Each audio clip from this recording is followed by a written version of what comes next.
말씀은 디모데후서 3장 14절부터 17절까지입니다. 그러나 너는 배우고 확신한 일에 거하라. 너는 네가 누구에게서 배운 것을 알며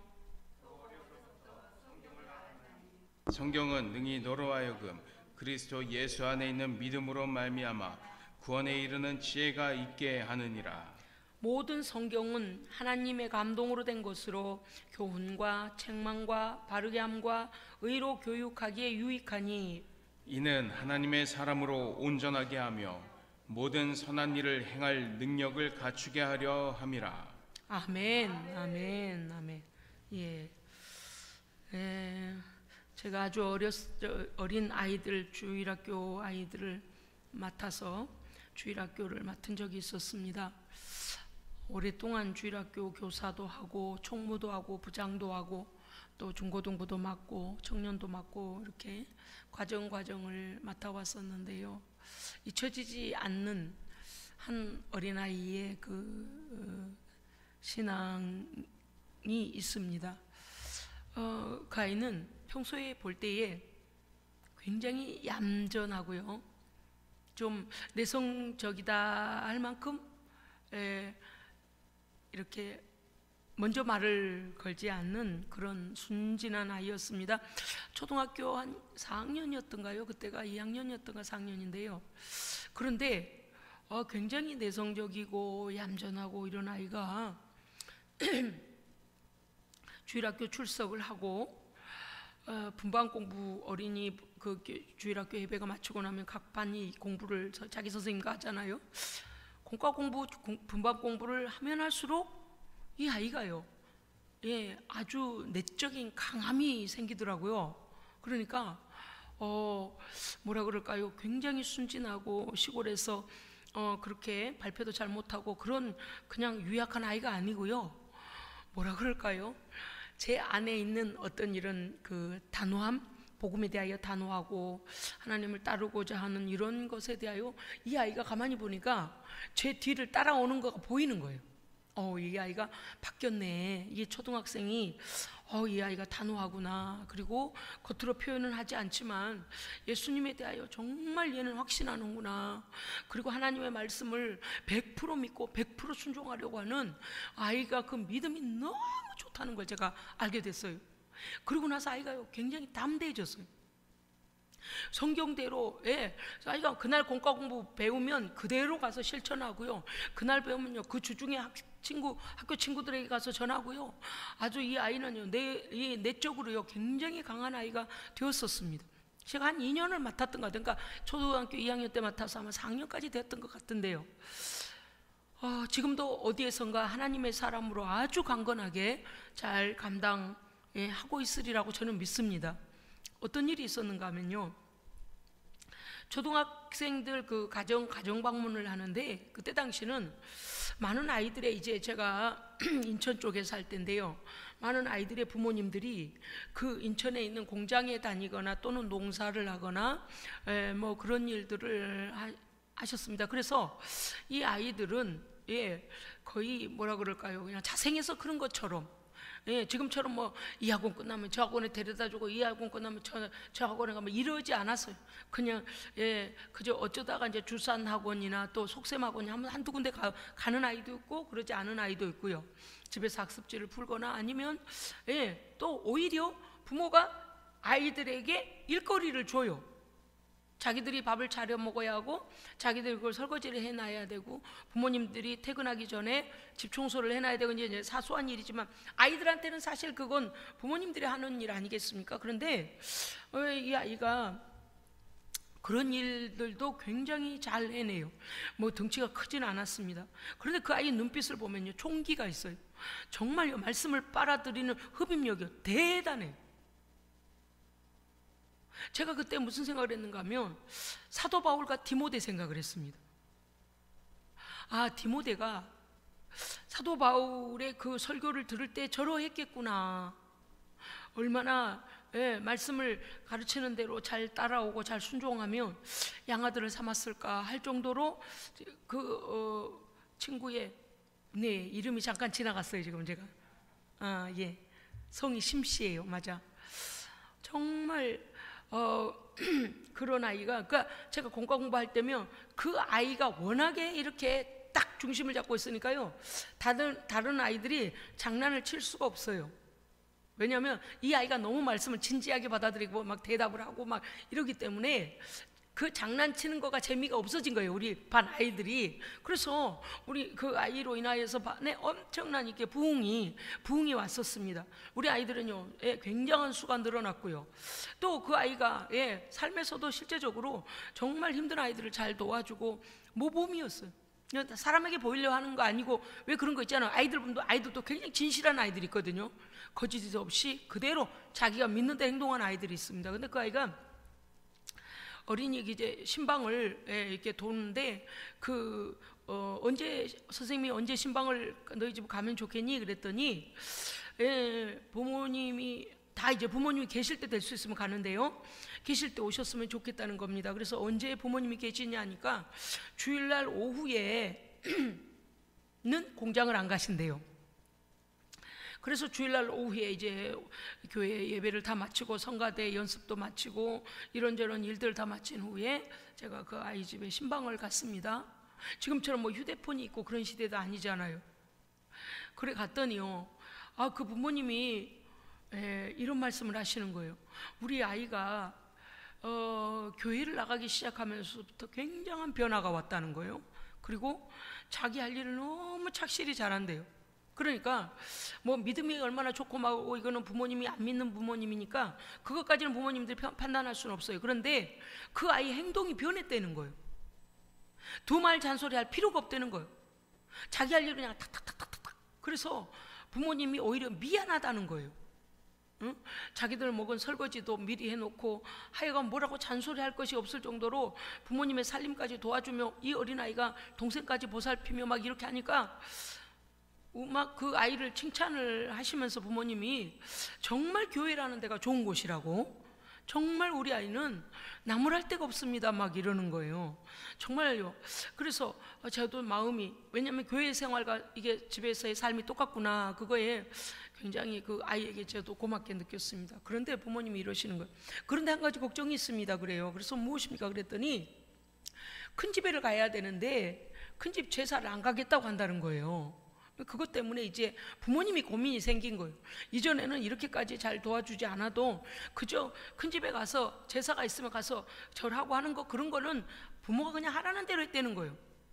그런데 이 아이는 좋은 쪽으로 행동이 변한 그 반면에 그건 우상 숭배라고 안 한다, 그리고 큰 집에를 아예 안 가겠다고 했다는 거예요. 근데 가서도 말이죠, 거기에 그 사촌들이 앉아서 다 이렇게 절하고 하는데 안 한다는 거예요.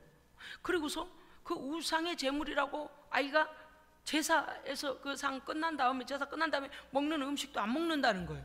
그러니까 이제 그 아버지 형제들이 볼 때는 너무 눈에 튄다는 거예요. 튀어요. 튀어서 모든 그 사람들이 다, 우리 친척들이 쟤한테 한마디씩을 하고 그 소리를 들으니 참 내가 너무 마음이 불편합니다. 그러면서 교회에 다녀서 좋은 쪽으로 변한 건 좋은데 우리 아이가 전에 하지 않던 행동을 하기 때문에 내가 친척들 만나면 너무 불편합니다. 그래요. 와, 이 아버지를 어떻게 설득해야 할까요? 그래서 제가 그랬습니다. 예나 지금이나 저는요, 아이가 뭐가 옳은 줄 알면 그냥 가요. 그래서 아버님, 친척들한테 그런 말씀 들으실 때는 불편하셨겠습니다. 이해합니다. 그런데 말입니다, 누구누구가 너무 잘하고 있습니다. 그럼 뭐라 그랬어요? 뭐라고 하시겠어요?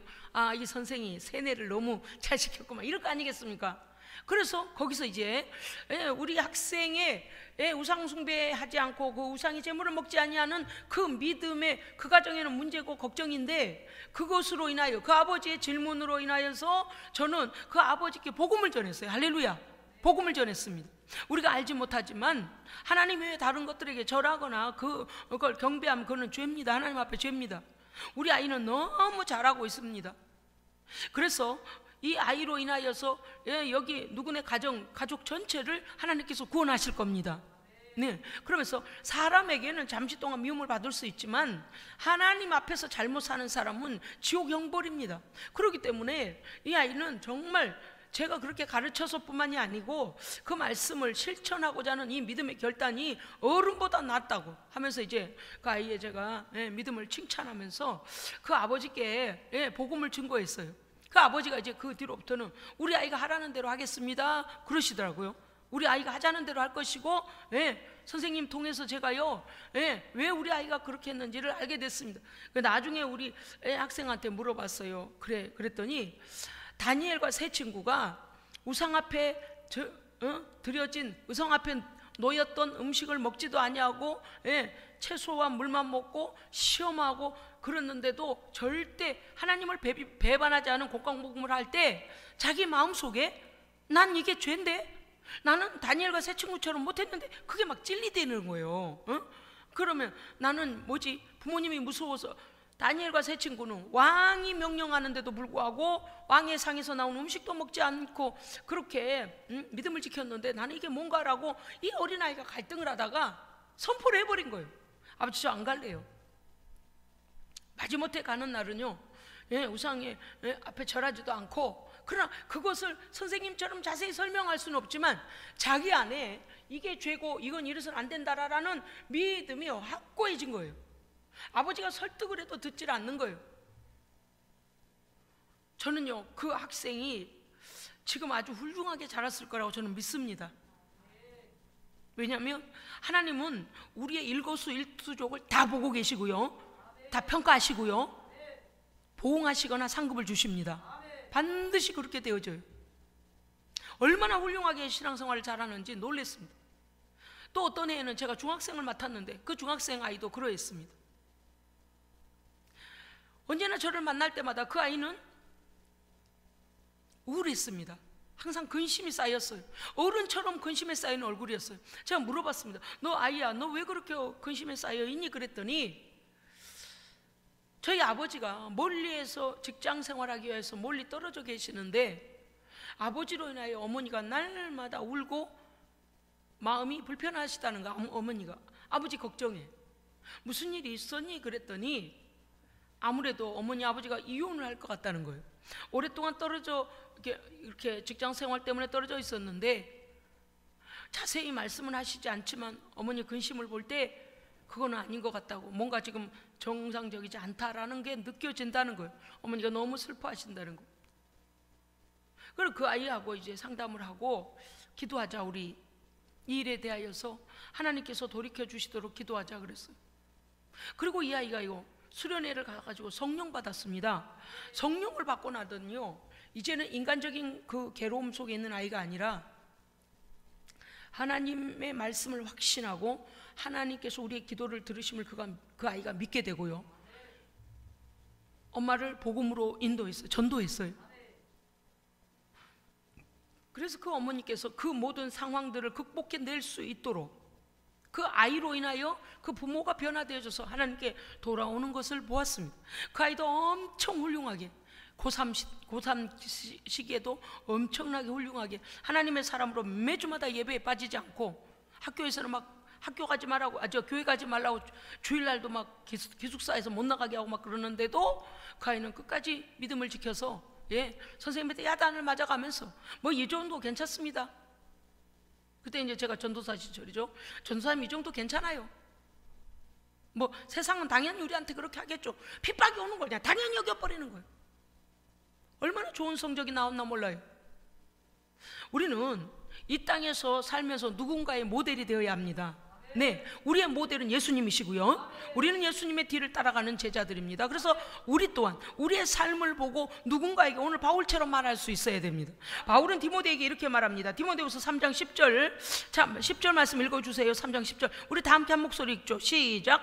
나의 교훈과 행실과 의향과 믿음과 오래 참음과 사랑과 인내와 11절도요, 박해를 받음과 고난과 또한 안디옥과 이고니온과 루스드라에서 당한 일과 어떠한 박해를 받은 것을 네가 과연 보고 알았거니와 주께서 이 모든 것 가운데서 나를 건지셨느니라. 아멘.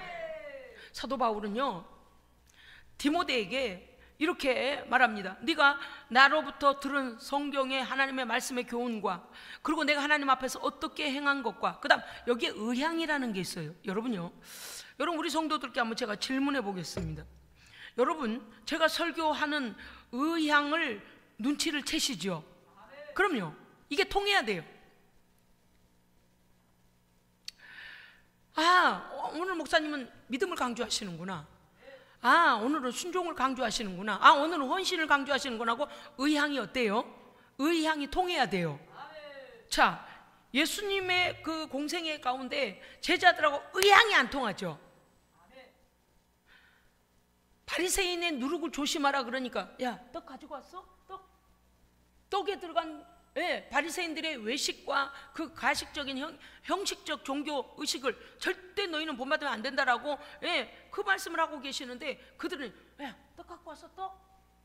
떡을 생각해. 먹는 육신의 떡을 얘기해요. 한두 가지가 아니에요. 내가 예루살렘에 올라가면 이렇게 고난을 받고 죽임당하고 3일 만에 살아날 것이다. 그러니까 이제 왕이 되려고 올라가시네. 그러면서 어때요?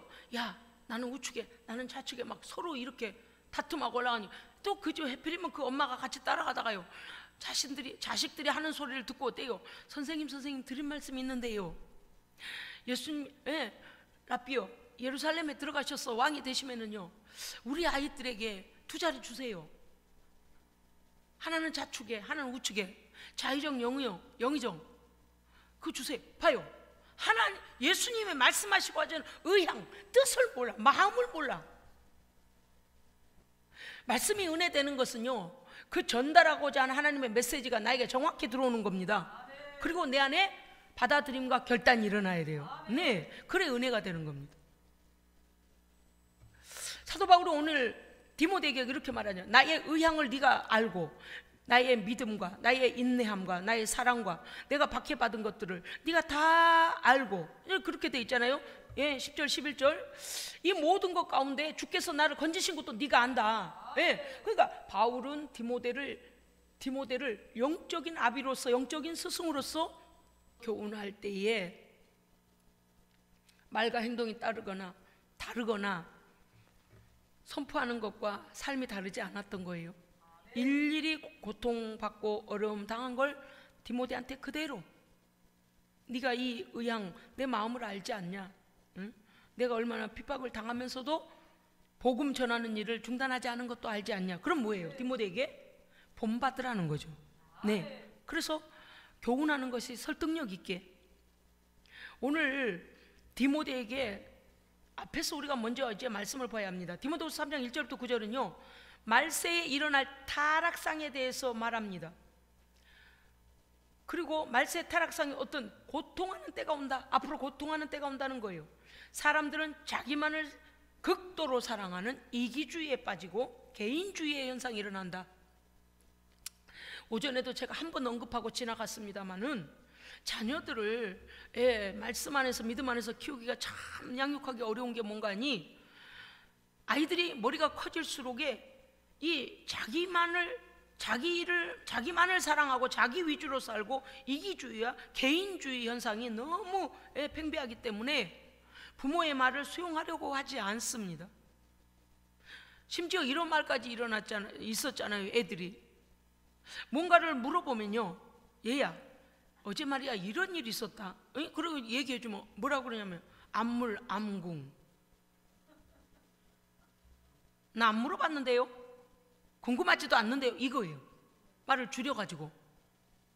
이게 부모가 이런 일을 공유하기 위해서, 그 서로 나누기 위하여 이렇게 말을 꺼내면은 나 외에는, 나의 일 외에는 관심이 없어요.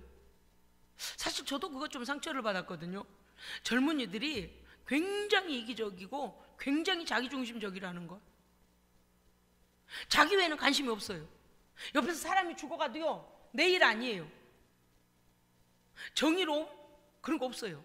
그냥 나만 그랬나 보네, 뭐 그래, 이런 거죠. 담배 피워라, 넌 그리고 폐암 걸려라, 그냥 그런 식인 거예요.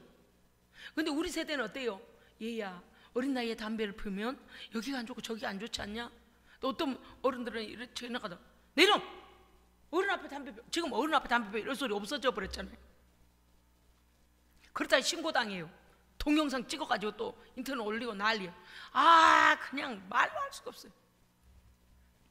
사람들은 자기만을 사랑하고 극도의 이기주의와 개인주의 현상이 일어나며 돈을 우상하여 돈만 있다면 돈만 쫓아가고 돈만 있다면 몸도 팔고 마음도 팔고 삶도 팔고 인생도 팔고 시간도 팔고 다 팔아요.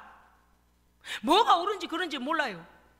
지금 우리나라 지금 그 일이 지금 진행 중에 있잖아요. 에? 사람입니까 그게? 사람이에요.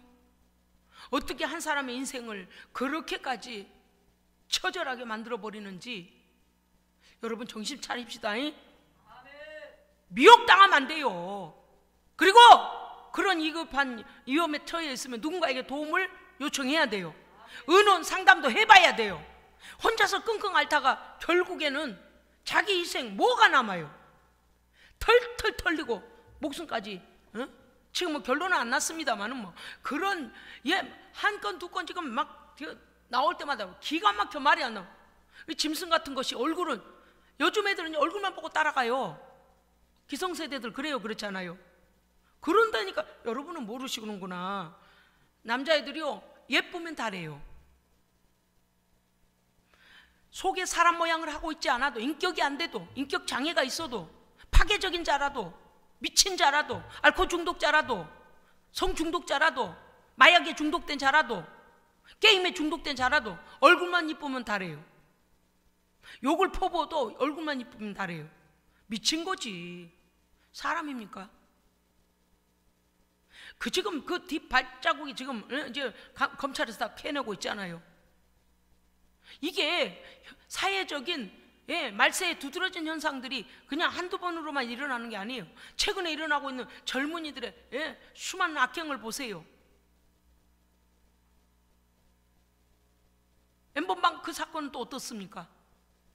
이거는요 사람 인격을 사람으로 보는 게 아니고 그냥 돈 버는 수단으로 여기고 그들의 인격을 갖다가 짓눌러 버리고 어때요? 죄악으로 몰고 가고 생명까지 위협하고 자기에게 돈이 된다면 다 그렇게 해버리는 거예요. 무서운 세상입니다. 지금 이게 사탄의 앞잡이들이에요. 마귀 앞잡이들. 저는 부하가 치미는 게 뭔가 하면 얘가 만약에 얼굴이 더 만약에 못생겼건 했으면 아마 인터넷에 아마 도배를 할 겁니다. 욕하고 막. 그런데 얼굴이 반반하다 남자애들이 조용하고 있어. 그게 말이 돼요? 그리고 또 그런 애를 따라간다네. 그런 애들한테는 헌신적으로 돈 다 갖다 바친다네. 얼굴만 반반. 그래서 다 성형수술하고 난리잖아요. 난 쌍꺼풀술도 안 했어요. 아니 다른 말 하려고 그런 게 아니고 사람이 자기중심적으로 살게 되는 사람들에 대한 얘기예요. 이제는 애들을 착한 마음 가진 애들을 찾기가 어려워지는 때가 점점. 말은 또 얼마나 말을요 아주 아이들이요 아주 딱 들으면요 어른들이 딱 상처받게 말을 그 뭐라 그럴까 대답을 한다거나 어떤 말을 할 때 보면요 딱 속에서 딱 이게 나와. 아 이거 니는 네 이름값도 못하는구나. 이게 나온다니까요. 공손하게 말하거나 상대방을 배려해서 말하는 애들이 별로 없어요. 지 하고 싶은 대로 툭툭 뱉어요. 그런데 그게요 뭔 줄 아세요? 나 궁금하지도 않아. 나 묻지 마. 나 괴롭히지 마. 이렇게 받아치는 거예요. 아 정말 이 세대가 큰일입니다요. 자긍하며 교만하며 회방하며 부모를 거역하며 오직 자기에 빠져서 무정하며 정이 없어요. 사랑하는 마음 없어요. 배려 없어요. 아주 희귀하게 가끔 희귀하게 사람다운 사람도 가끔 보일 때가 있어요. 저는 가끔 이 엘리베이터를 탈 때 깜짝 놀랄 때가 있어요. 엘리베이터를 탔는데요 꼭 인사하는 청소년들이 있더라고요. 와 코로나 때문에 거기 써져 있어요. 여기서 말하지 마세요. 그래서 엘리베이터 안에서는요 그냥 목례로만 인사하고 다 딴 데 쳐다보고 휴대폰 보고 막 그렇게 시선 돌리잖아요. 근데 참 신기하게 몇 층에 사는지 내가 따라가보고 싶었다니까요. 제가 2층이잖아요. 안녕하세요. 너무 상냥하고 밝게 이웬 오아시스인고 저는 2층에서 내리는데 그 청년은, 아니 청년이 아니라 청소년이죠. 중학생 중3 정도 돼 보여요. 저보다 훨씬 높이 올라가는 것 같더라고요. 2층에 내리니까요, 안녕히 가세요. 아니, 내가 자기네 숙모요, 작은 엄마요, 큰 엄마요, 그렇게 상냥할 수 없어요. 그것도 너무너무 밝은 얼굴로요. 그래서요, 엘리베이터 내려갔고요, 이게 화살표가 몇 층까지 올라가나를 한참을 봤다니까요. 내 층수 잊어버렸네. 기억이 나요. 너무너무, 야, 막 한참을 해서 그 학생에 대해 생각하게 됐어요. 어떤 환경에서 자라고 있을까? 그 부모는 얼마나 바른 부모일까? 저렇게 밝은 얼굴은 어떤 밝은 환경에서 자라고 있을까? 막 상상이 나래를 펴는 거예요. 야, 쟤는 뭐가 돼도 되겠다. 모든 사람이 쟤 가는 곳에는 참 좋은 이미지로 인해 쟤는 플러스 점수를 받겠구나. 여러 가지. 또 한 번 놀란 적이 있어요. 아주 밤중이었습니다. 11시 반쯤 됐나요? 제가 교회에서 왔다 갔는데 어떤 꼬마 애기가 잠못 바람인데 엘리베이터를 타고 종이 박스를 들고 내려오던가 올라가던가, 아무튼 올라가지는 않겠죠? 분리수거하려고 아기가 내려왔으니까, 애가 내려왔으니까요. 시간을 보고 애를 보고 어머, 이 시간에 초등학교 한 1학년 아니면 어린이집 다닐까? 아이는 어린데 왜 그런 아이 있잖아요. 몸 좀 큰 아이. 그런데 이 아이가요, 인사를 너무 바르게 하는 거예요. 그걸 갖다가 분리수거하면 버리고 왔는지 어쨌는지 올라갔는데 또 그렇게 인사를 해요. 제가 그래서 칭찬해 줬어요. 와, 너 정말 착하구나. 부모님이 이런 일을 도와드리다니 넌 정말 착한 아이다. 너무 이쁘다. 그렇게 했다니까요. 그런데 그 일도 또 잊혀지지가 않아요. 왜냐니 요즘 아이들은 까지가 없어.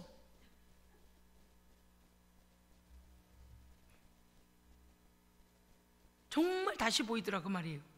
여러분, 오전에도 제가 말씀드렸습니다마는 우리는 인성과 성품이 중요합니다.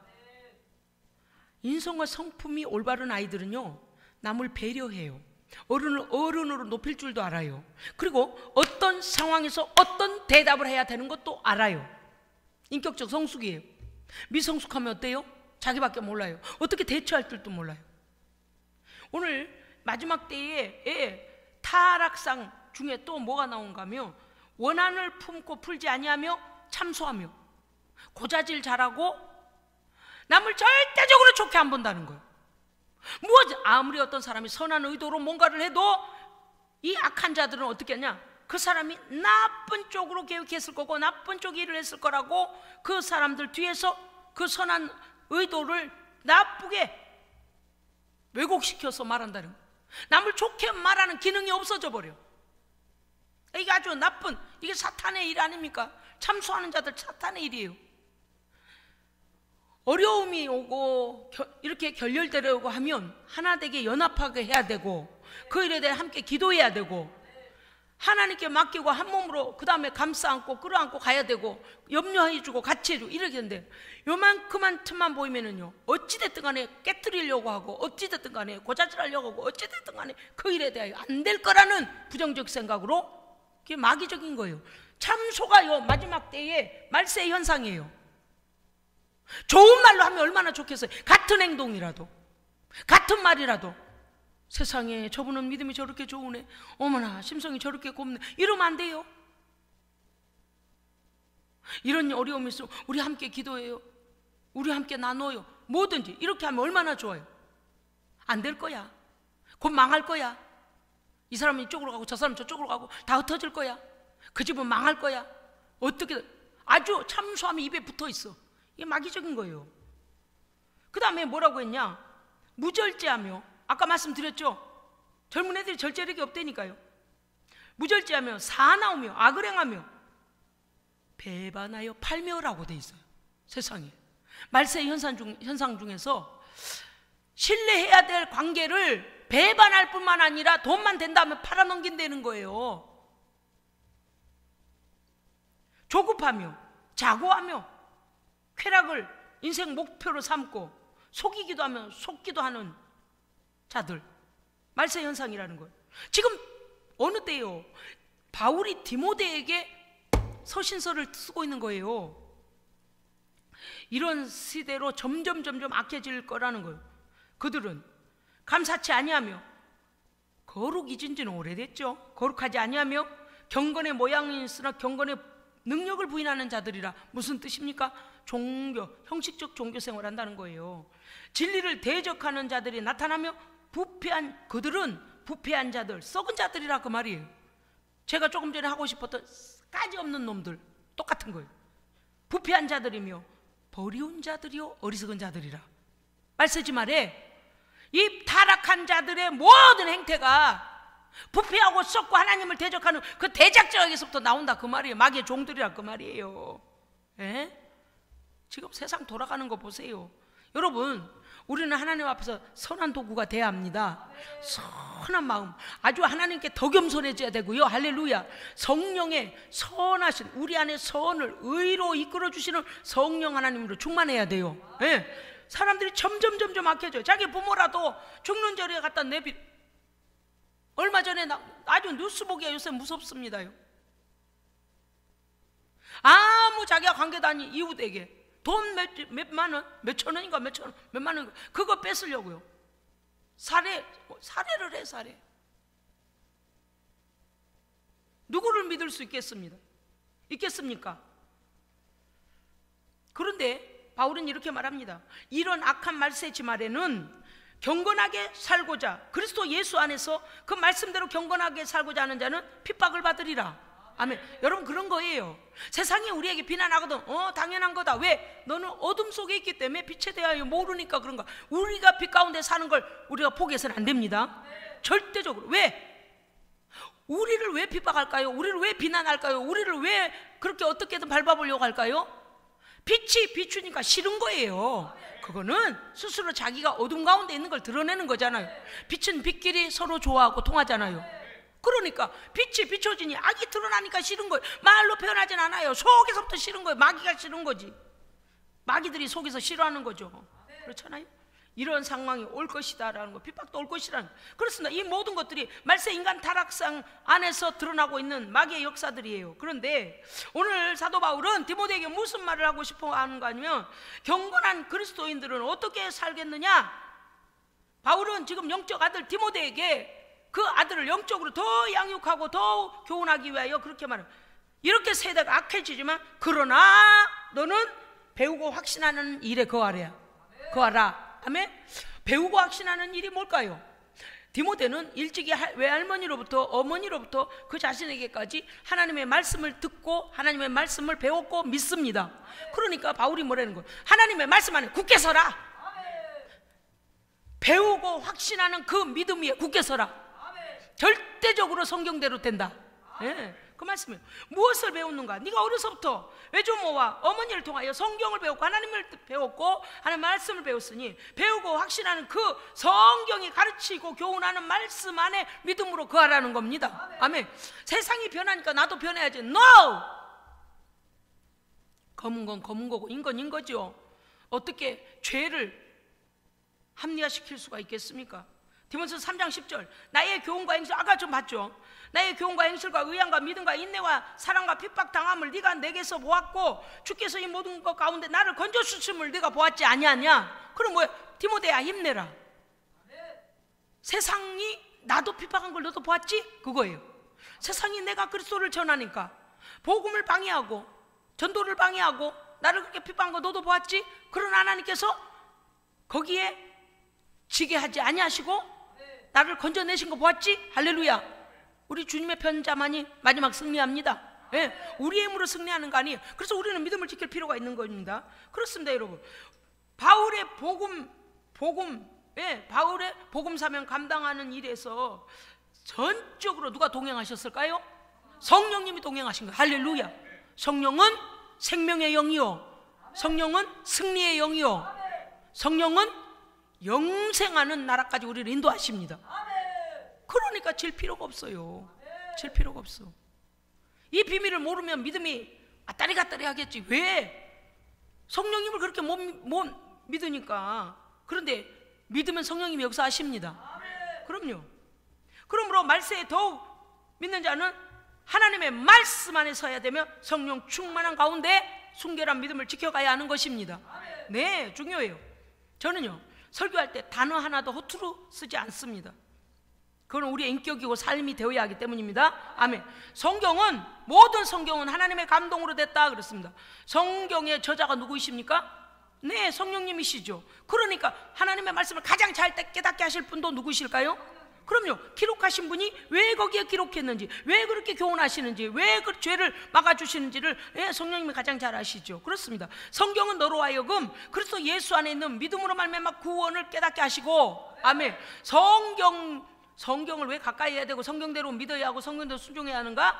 성경 안에는 믿음으로 말미암는 구원의 길이 열려 있습니다. 아멘. 하나님의 말씀은 너를 교훈하고 죄에 대해 책망하시고 바른 길로 인도하시며 의를 가르치게 유익합니다. 아멘. 성경에 모든 기준이 있는 거예요. 그렇습니다. 하나님의 말씀은 하나님의 사람을 하나님의 사람답게 만들어 가십니다. 아멘. 제가 제 인생 가운데 참 크고 작은 많은 간증을 합니다마는 작은 일부터 큰 일까지 늘 주님과 제가 교통을 해요. 주님과 교통해요.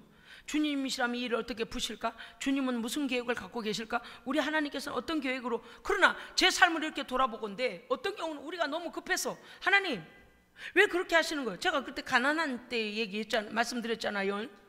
아니 사기를 당하고 이제 직업도 잃어버리고 직장도 없어져 버리고 막 어려움이 오는데 언제나 우리 집만 가장 가난한 거예요. 정말 그러고 싶지 않았어요. 제 마음은 내가 예수를 믿기 때문에 가장 잘 살고 다른 사람에게 도움을 주며 사는 그런 형제 중에서도 그런 사람이었으면 좋겠었어요. 제 바람이었던 거예요. 지지리 공사 왜 이렇게 가난을 벗어나는 일이 힘든지, 꼭 사기를 당하고. 여러분, 그럴만할 때는요, 그런 만한 일이 생길 때는요, 원인 없는 일은 없습니다. 우리가 어리석어서 그래요. 사실 어리석어서 그래요. 그게 사람들의 말에 그게 옳다라고 하니까 그런가 보다 했는데 나중에 알고 보면 악한 자들이요 앞에다 올무를 놔버린 거예요. 우리는 성령 안에서 사람들의 악한 계획을 뛰어넘는 성령의 지혜를 받아야 됩니다. 아멘. 그래서 속지 말아야 돼요. 올무는 건너뛰어야 돼요. 어떻게 하고 건너뛰어야 될까요? 제가 가끔 써서 한 번씩 웃겨주는 행동 있잖아요. 또 있어요. 네, 다 기억하고 계시네요. 우리에게 올무를 놓고 딱 빠져들면은 딱 모른 체하고 사기치려고 우리를 죽이려고 올무를 놨어요. 그러면 성령 안에서 기도하고 성령께서 지혜 주심 안에서 그 올무를 어떻게 하고 딱 뛰어넘어 버려야 돼요? 두 글자. 다이덩제 목사님 가끔 썼을 때가 있어요. 메롱. 두 글자예요. 메롱.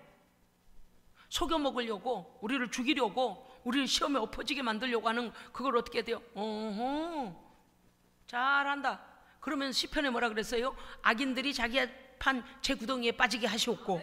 그러는 거예요. 우리 빠졌는 줄 알고 구덩이에 우리 살피러 왔다가 지가 빠져. 우리가 올무에 빠진 줄 알고 걷어가려고 우리한테 여기 사기치려고 왔다가 빠졌나 그러고 와보니까 지가 덜미를 잡히는 거예요. 그래요, 안 그래요? 지금 요새 되는 일들이 그러잖아요. 남편의 사망보험금 안 내놓는다고 방송에다가 딱 일렀어. 꼬자질했어. 그 유명한 그 아래다가 그것이 알고 싶다에다가. 근데 어때요? 덜미가 잡혔잖아. 자기가 덫을 쳐놓고 모든 방송국까지 속이려고 했는데 방송국 PD가 뭔가 이상하다, 보험회사에서 뭔가 이상하다. 악인들의 끝은 있습니다. 네, 그럼 우리는 이러한 모든 것에 대하여 어리석은 자가 되면 안 돼요. 성령 하나님께 기도해야 됩니다. 아멘. 그렇습니다, 여러분. 신명기 4장 9절에요. 여러분 잘 들어보십시오. 오직 너는 스스로 삼가해라. 네 마음을 힘써 지키라. 네가 생존하는 날 동안에 내 눈으로 본 일을 네 마음에서 하나님의 하시는 일들을 네 마음에 새겨라. 아멘. 우리가 체험적 믿음이 왜 이렇게 중요한가 하면요, 체험적 신앙이 왜 이렇게 중요한가 하면요, 내가 체험함으로써 말씀이 살아서 하나님 나와 동행함이 확신이 옵니다. 또 그러한 어리석음에 빠지지 않습니다. 그럼요. 그래서 체험되는 신앙은요, 엄청난 자산이에요. 자산. 예, 그렇습니다. 이사야서 38장 19절에 보면 이렇게 돼 있어요. 오직 산 자는 오늘 내가 하는 것과 같이 주께 감사하며 주의 신실을 자녀에게 알게 하리라. 자녀에게, 하나님이 나와 어떻게 동행하셨고, 하나님 나를 어떻게 인도하셨고, 하나님 나를 어떻게 승리하게 하셨고, 어떻게 하나님께서 오늘도 인도해 가시는가를 자녀들에게 알게 하라는 것입니다. 하나님 신실하심을요. 출애굽기 10장 2절에 보니까 내가 애굽에서 행한 일들과, 하나님께서 말씀하시는 거예요. 내가 애굽에서 행한 일들과 표징들을 내 아들과 내 손자의 귀에 전하기 위하여 너는 여호와의 말씀을 그들에게 알리라. 아멘. 무슨 뜻인가요? 우리 세대에만 이것으로 끝나지 말고, 할렐루야. 예, 우리의 다음 세대에게 뭐라는 거예요? 야, 이런 경우 하나님께서 우리를 홍해를 지나게 하셨다. 이런 경우 말이 되냐? 어떻게 430년 만에 바알 왕이 두 손 들고 우리를 내보냈다. 하나님의 여호와의 승리다. 이걸 어떻게 알게 들려주라는 거예요. 왜? 그들도 하나님만을 의지하면 끝까지 승리한다는 거죠.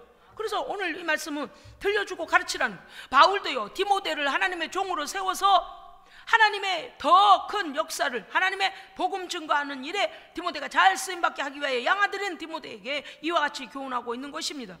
출애굽기 13장 14절 이후에 보니까 이렇게 됐습니다. 후일에 네 아들들에게 이르기를 여호와께서 그 손의 권능으로 우리를 애굽에서 인도하여 내실 때에 여호와께서 그 손의 권능으로 우리를 인도하여 내셨다라고 그들에게 말해주라는 거예요. 할렐루야. 아멘. 어떻게 우리가 오게 됐습니까? 네, 그들에게 가르치라는 것이죠. 그렇습니다, 여러분요. 오늘 여기 오전 중에도 3대에 대하여 말씀하셨지만, 우리는 우리의 세대만이 믿음에 설 일이 아니고 끊임없이 우리의 자녀들을 교훈하고 훈계하고 가르쳐야 됩니다. 예, 그래서 좋으신 하나님, 사랑의 하나님, 승리의 하나님, 할렐루야, 그 하나님을 그들의 하나님으로도 받아들일 수 있도록 가르쳐야 돼요. 하나님의 말씀을 배우고 확신하며 그 믿음 안에 거함이 계속되게 하라는 것입니다. 우리는 오늘 오전 중에도 은혜 받았어요. 왜? 내가 너에게 주는 평안과 복과 생명과 그 모든 장수함, 그 모든 것들이 계속되도록 계속 뭐하라? 순종하라. 예, 그렇게 하셨죠. 더욱 중요한 것은 무엇입니까? 하나님 말씀 자체가 하나님의 인격이요 성품이며 하나님의 뜻을 나타내고 있습니다. 그러므로 하나님의 말씀이 성경을 가까이 하고 듣고 읽고 내 삶에 적용하고 주님과 대화하는 것입니다. 말씀을 통하여 하나님과 대화하는 거예요. 그 다음에 가르치는 입장에서 내 자녀들과 내 자사 손녀들까지 사람의 말보다 하나님의 말씀으로 그들 안에 교훈하고 책망해야 됩니다. 왜냐하면 우리가 우리말을 하면 그들은 뭐라고 해요? 우리는 더 많이 알아요. 우리를 인도하는 인터넷이 있어요. 막 이래버려요. 하나님의 말씀한 권위와 권세가 있습니다. 네, 그래서 우리가 하나님의 말씀으로 우리의 후대들을 교육해야, 가르쳐야 된다는 것이죠. 그렇습니다. 하나님의 말씀은 우리를 온전케 변화시켜 주십니다. 여러분이 이게 참 놀라워요. 11시 우리 정규 예배를 드리는, 예배가 무슨 능력이 있겠어? 세상에. 여러분 보셨어요? 예배를 1년 못 드리고 2년 못 드리고 3년 못 드리고 막 이렇게 하니까 성도들의 믿음이 바닥이 났어. 자연인으로 돌아가. 나는 자연인이다. 하나님과 관계없는 자다. 그래요, 그렇지 않아요? 많은 부분이 그래요. 우리가 깨어있으면 어떻게 해야 돼요? 답답하면 막 숨을 못 쉴 정도로 몸부림을 치고 성전에 와서 기도해야 돼요. 예배를 놓치면은요, 막 영적으로 죽어간다는 거 알아야 돼요. 호흡이 끊겨지고, 영적 양식을 먹지 못해요. 왜냐? 나는 자연인이다가 뭔가 하면요, 사람들이 뭐 해요? 일하고 밥 먹고 자고 화장실 가고 또 일하고 밥 먹고 자고 화장실 가고, 그렇잖아요. 열심히 그 일을 해요. 뭐처럼요? 다람쥐 쳇바퀴 돌듯이. 일하고 먹고 자고 화장실 가고, 일하고 먹고 자고 화장실 가. 가끔 쇼핑도 가요. 가끔 병원 순례도 좀 해요. 어디 나쁜 데는 없는가? 가끔 친구도 만나요. 가끔 가족끼리 모임도 가져요. 여행도 가요. 다 땅에 속한 일들이에요. 내 영적으로 피폐하게 죽어가고 있는 거를 의식하지도 않아요. 그래서 그냥 예수 밖에 있는 자연인으로 돌아가고 있는 거예요. 믿음이 상관이 없어요. 구별된 자로 살려는 의지마저도 약화가 되어지더라. 왜? 뭐 하니까요? 예배를 멀리 하니까. 그래서 우리는 예배를 생명같이 지켜야 됩니다. 얼마 전에 큰 교회, 뭐 한두 교회입니까? 한국 교회 그렇게 하나님께서요 엄청난 부흥과 발전과 성장을 주신 것도 참 감사하긴 해요. 참 한국에는 큰 교회들이 많아요. 그죠? 어마어마해요. 다 이렇게 부채꼴로 샥 만들어가지고요. 어쩌면 교회 내부가 다 그래 비슷한지 몰라. 많은 사람들이 가득 찼던 교회들이, 저는 어느 교회를 어젯밤에 제가 한번 그 교회 이렇게 사이트에 들어가 봤는데 5명 앉아 있습니다. 몇천 명이 앉을 교회가 5명이 앉아 있더라고. 수요 예배인지 뭐 금요기도인지는 모르겠어요. 깜짝 놀랐어요.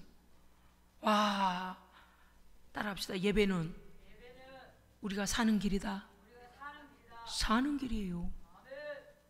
나 우리 집에서 그냥 하나님 부르고 그냥 밥 먹을 때 0.5초 기도해요. 나 하나님 믿지 않았다니까요. 아니, 믿음은 그런 믿음으로만 사는 게 아니잖아요. 그죠? 믿음 어떤 믿음이라고 지난번에 2가지 믿음. 첫째는 구원 얻는 믿음. 둘째는 믿음이 성숙해가고 성장해가는 믿음이라 그랬어요. 이게 다른 거예요. 여러분요, 우리가 말씀을 멀리하기 시작하면 인본주의가 들어가고, 말씀을 멀리하면 내 뜻대로 하기 시작하고, 말씀을 멀리하면 세상을 따라가요. 그래서 말씀의 기준을 늘 우리 옆에 두고 말씀을 가까이 하고 그 하나님의 말씀을 따라가야 됩니다. 아멘. 예, 우리는 오직 말씀과 기도로, 그리고 하나님의 선한 도구가 될 수 있도록 우리를 깨우치시는 성령님의 인도를 받아야 됩니다. 아멘. 세상이 변질되어 갈 것은 성경은 이미 말하고 있습니다. 언제까지 세상만 탓하고 있겠습니까? 왜냐하면 이 악한 영향력을 끼치는 악한 이 사탄의 권세가 자기의 때가 얼마 남지 않은 줄 알고 어떻게 해야 돼요? 어떻게 하고 있어요? 자기의 때가 얼마 남지 않은 줄 알고 사탄의 권세가, 오전수와 대답 좀 해보시오. 발악을 해요. 어떻게 발악해요?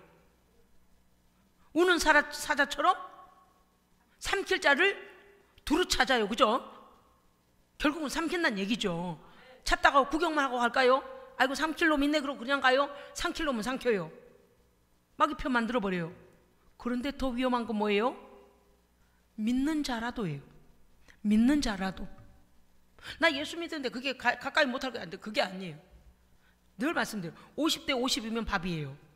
50대 50이면요 빨리 그 위로 성령의 통치를 받는 성령 편에 딱 서서 성령 충만 단계까지 들어가 버려야 손을 못 대는데, 50대 50에서 믿음이 왔다 갔다 하면 어때요? 딱 밥이에요. 간을 봐요. 너 그래도 예수 따라갈래? 아니면 이렇게 재밌는 세상으로 올래? 어때요? 거기다가요 온갖 낚싯밥을 다 던져줘요. 온갖 낚싯밥을. 친구, 돈, 성공, 즐거움 다 줘요. 쾌락, 그래서 믿는 자라도 넘어지게 하고 삼켜버리는 놈이요, 악한 자가. 그렇기 때문에 우리는 깨어 있어야 합니다. 네. 아까도 말씀드렸지만, 아이고 주일 예배, 아이고 주일 예배가 아니고 어떻다고요? 천상에서 하나님께서 영광을 받으시고요, 그 천사들이 다 일어나서 하나님께 영광을 돌리고 있습니다. 네, 그래서 우리가 하나님 앞에 드리는 이 예배 말씀을 소홀히 여겨서는 안 된다. 그렇지만 기억해라. 뭘? 세상은 변질되어 죄악이 관영하게 될 것이다.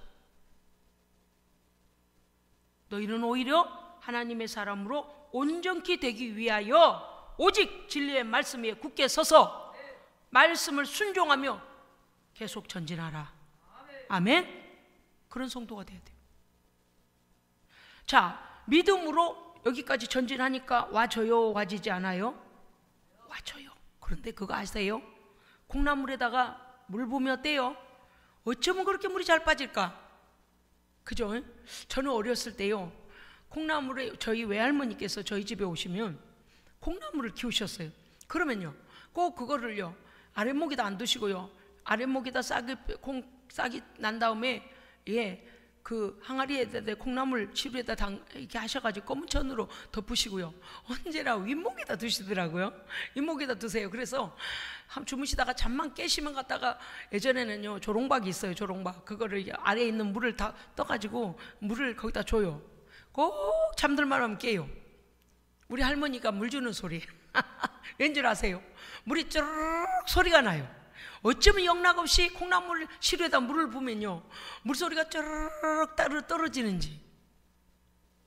그리고서 한 서너 시간을 물을 안 주세요. 그러고 나서 또 물을 줘요. 하루에 몇 번씩은 물을 주시거든요.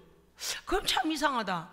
저렇게 물이 쭉쭉 빠져버리는데 한 2, 3일, 여름에는 더 빠르죠. 그런데 겨울 같은 경우는 한 일주일 정도 지나니까 이게요 올라오기 시작해요. 그리고 쑥쑥쑥쑥쑥 이렇게 검은 천이 내려가 있던 거가요 봉긋하게 올라와 있어요. 그러면 아침이면요 바가지를 들고 할머니가 이렇게 그 천을 딱 들어 보면요 애들이요 다 콩나물 대가리가 올라와서요 키 자랑을 해요.